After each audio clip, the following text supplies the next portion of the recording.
వ్యక్తులు అనిపిస్తుంది. కానీ సమయం వచ్చినప్పుడు కనీసం దేశ ప్రజలకైనా సరే చెప్పాల్సిన బాధ్యత ఉంటుంది, అవసరం ఉంటుంది. ఇక వీళ్ళ తెలివితేటలకు వీళ్ళు క్రియేట్ చేసిన ఇన్ఫ్రాస్ట్రక్చర్, వీళ్ళు కట్టిన రైళ్లు, వీళ్ళు కట్టిన రైల్వే లైన్లు, వీళ్ళు చేసిన రోడ్లు ఎంత గొప్ప, ఎంత చక్కగా వేడిచిన దేశంలో అంటే అంతర్జాతీయంగా ట్రక్కులు అంటే లారీల స్పీడ్ అంతా గంటకు 80 కిలోమీటర్లు పోతుంది. ఇండియాలో లారీల స్పీడ్ ఎంత 36 కిలోమీటర్లు పోతుంది. ఎన్నడూ బాగుపడాలి మనం? ఈ దేశంకి ఈ దద్దమ్మల చేత ఇంకా బాగుపడుతుందా? ఇది వాస్తవం కాదా? అదేవిధంగా చైనా దేశంలో 1975 వరకు కూడా దరిద్రంగా మనకన్నా తక్కువ జీడీపీ ఉన్న చైనా, వాళ్ళ దగ్గర ఇవాళ ఎక్స్ప్రెస్ హైవేస్ 23,000 కిలోమీటర్లు ఉన్నాయి. ఇండియాలో కేవలం 2,000 కిలోమీటర్లు ఉన్నాయి. గూడ్స్ రైలు వేగం మాల్ గాడి అంటాం మనం, 80 కిలోమీటర్లు ప్రతి గంట పోతుంది. బయట మన భారతదేశంలో 24 కిలోమీటర్లు మాత్రమే స్పీడ్ ఉంటుంది.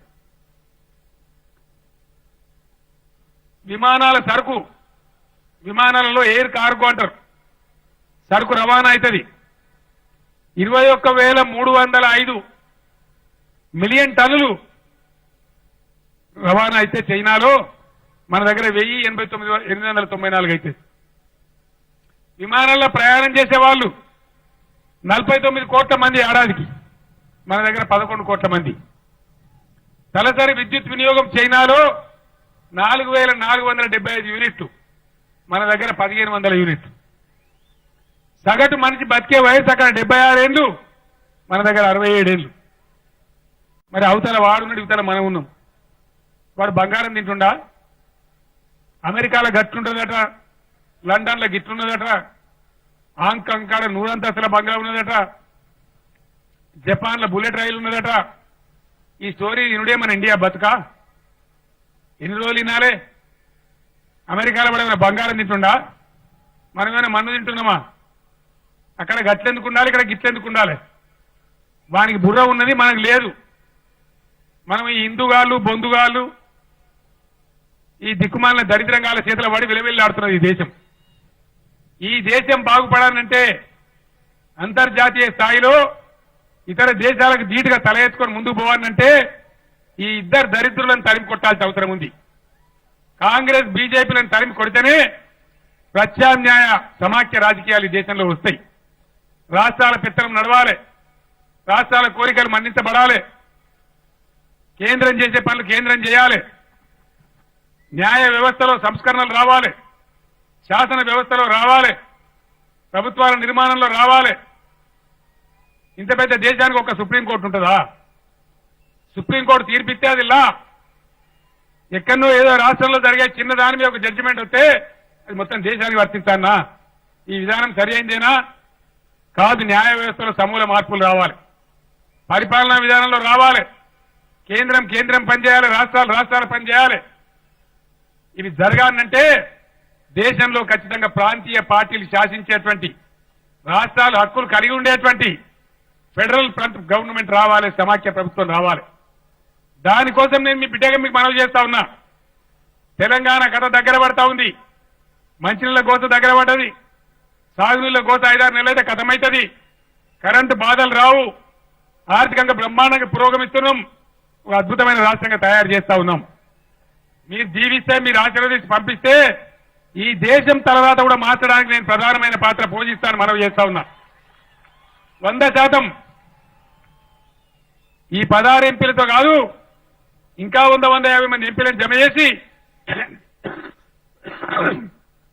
దేశ రాజకీయాలను తెలంగాణ ప్రభావితం చేయాలి. తెలంగాణ దేశానికి ఒక చోదక శక్తి కావాలి, తెలంగాణ దేశానికి ఒక దిక్సూచి కావాలి. అనేక పథకాలలో దేశానికి ఎట్లయితే ఇప్పుడు మార్గదర్శకంగా ఉన్నామో, దేశంలో నంబర్ 1గా ఉన్నామో, అదే పద్ధతిలో ఇంకా చాలా విషయాలు నేను చెప్తే తెల్లారిదాకా చెప్పచ్చు. నేను అంతా చెప్పి బోరు కొట్టాను. కానీ ఇటువంటి విషయాలు చాలా ఉన్నాయి, ఎన్నో మార్పులు రావాల్సిన అవసరాలు ఉన్నాయి. దానికోసం మీ ఆశీర్వచనం కావాలి, మీ బలం కావాలి.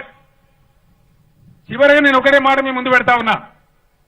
కరీంనగర్లో మీ ఆజ్ఞ తీసుకొని ఈ ఎన్నికల తర్వాత సంభవించే పరిణామాలు చూసి ఒకవేళ అవసరమైతే జాతీయ పార్టీని కూడా స్థాపించి భారతదేశం మొత్తం ఒకటి చేస్తా అని చెప్పి మనం చేస్తా ఉన్నా. ఈ మాట కరీంనగర్ గడ్డ నుంచే చెప్పాలి. ఇది కలిసి వచ్చిన గడ్డ అని చెప్పి, పోరాటాల గడ్డ అని చెప్పి ఇక్కడి నుంచి నేను మనవి చేస్తా ఉన్నా. ఎవరో ఒకరు నడుము కట్టకపోతే ఆనాడు కూడా అందరూ అనుకుంటున్నా నేను కూడా పెదవులు తప్పరిస్తే తెలంగాణ రాకపోయాల. 200 పెన్షన్ 2000 కారే వచ్చినాయి జన్మల. ఆ పేదల వల్ల ఆదుకుందురా ఇతర సమైక్య రాష్ట్రమే ఉంటే ఇయ్యాల కూడా పేదల్ని ఎవడాదుకుంటుండే. ఇలా కాళేశ్వరం కనబడుతుండేనా? మిషన్ భగీరథ వస్తుండేనా? 24 గంటల కరెంట్ వస్తుండేనా? ఆనాడు మీ దీవెనతో ధైర్యం చేసిన నడుము గట్టే కాబట్టి ఇవాళ తెలంగాణ వచ్చింది. పేదలను ఆదుకుంటున్నాం, రైతులను ఆదుకుంటున్నాం, అందరినీ కాపాడుకుంటున్నాం, అన్ని వర్గాల ప్రజలను కాపాడుకొని ముందుకు పోతున్నాం. అదే పద్ధతిలో ఈరోజు దేశానికి అవసరమవుతున్నది కాబట్టి మీ దీవెనతోని ఖచ్చితంగా దేశ రాజకీయాలను ప్రభావితం చేయడానికి నా చివరి రక్త బొట్టు వరకు కూడా పోరాటం చేస్తా అని చెప్పి నేను మనవి చేస్తా ఉన్నా. ఎక్కడో ఒకడు ఎవడో ఒకటి తెగించాలి, ఎక్కడో ఒకడు ఎవడో ఒకటి పిడికిలు ఎత్తాలి, దేశాన్ని ప్రభావితం చేయాలి, ప్రజలను నడిపించాలి. ఆ సమయం దగ్గర పడుతున్నది. ఈ దరిద్ర పార్టీలు బీజేపీ కాంగ్రెస్ ముక్త భారత్, బీజేపీ ముక్త భారత్ కాదు, కాంగ్రెస్ బీజేపీ ముక్త భారత్ కావాలి.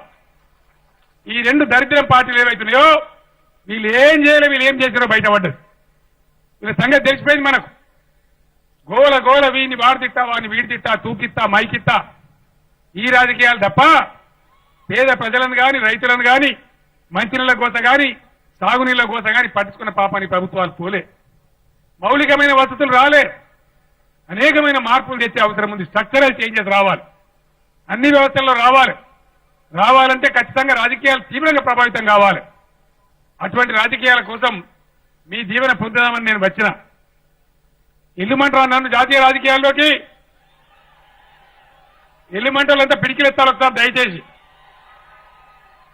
అక్క మీరు కూడా ఎత్తాలే. వెళ్ళాను నేను. దేశ రాజకీయాలలో గ్యారంటీగా తెలంగాణ పెద్ద పాత్ర పోషించాలి.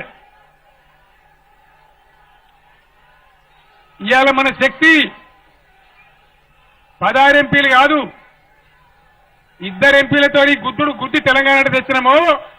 మీరు 16 గెలిపిస్తే అవతల 160 మందిని జమ చేసి దేశంలో అగ్గి పెట్టాలి, గట్టలు ఇవ్వాలి. 100% ఆ పని జరగాలి.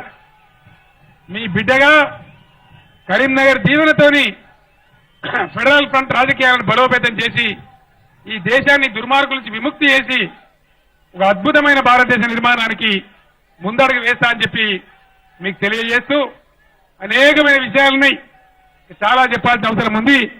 అవన్నీ చెప్పినా మీకు బోరు కూడా కొట్టేదలుచుకోలేదు. మీ దీవెనతోని బ్రహ్మాండంగా ముందుకు పోతాం. ఒక మాట కూడా మీకు చెప్పాల్సిన బాధ్యత నా మీద ఉంది. ఇవన్నీ నా కడప నేనే పెట్టుకోలే. ఈ విషయాలు మీకు చెప్పినవన్నీ కూడా నీతి ఆయోగ్ మీటింగ్లలో ప్రధానమంత్రికి బల్లగుద్ది చెప్పినాం. నిన్నగాక మొన్న ఫైనాన్స్ కమిషన్ ఆఫ్ ఇండియా మన రాష్ట్రానికి వస్తే మనకు జాతీయ విధానాల మీద ఉన్న పరిణతిని కన్సర్న్ ఒక బుక్ కూడా వాళ్ళ చేతికి అందించినాం. ఫైనాన్స్ కమిషన్ ఆఫ్ ఇండియా వస్తే ఏ రాష్ట్రం వాడు వారి కథ చెప్పుకుంటాడు కానీ దేశం గురించి వాడు చెప్పడు.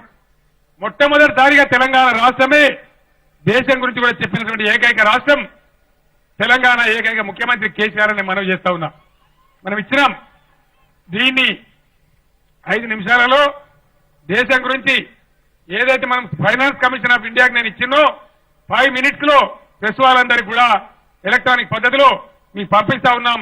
ఈ ఉపన్యాసం అయ్యేటప్పటికీ మీకు అందుతుందని ప్రెస్ మిత్రులకు కూడా నేను మనవి చేస్తా ఉన్నాను.